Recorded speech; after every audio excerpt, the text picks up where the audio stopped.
If you want to enable or set up a mobile hotspot on Xiaomi 15T or 15T Pro, then in that case we can open settings.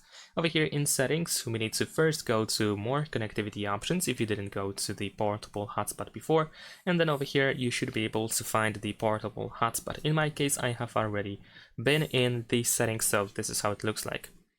Now, over here, we can enable or disable portable hotspot quite easily just by tapping on the switcher. When it's enabled, we can generate this QR code that can be used in order to easily connect to the network on other devices.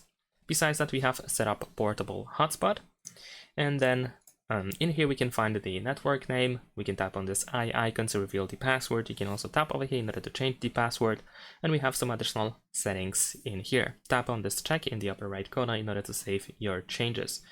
And we also have the 1 data limit, for example, that can be set up for the portable hotspot, and we can also enable the support of 6th generation standard. Besides that, if you want to quickly enable or disable hotspot, you can go to quick settings over here, but it seems that this option might not be added by default. So if we tap on edit at the bottom, then over here we can try to find the hotspot option. Let's see where it is. There we go. So we can just tap on this plus button in order to add it to the list. Let's tap on the check. So now we can just simply tap on this button to quickly enable and disable the hotspot. Thanks for watching. Leave a like and subscribe.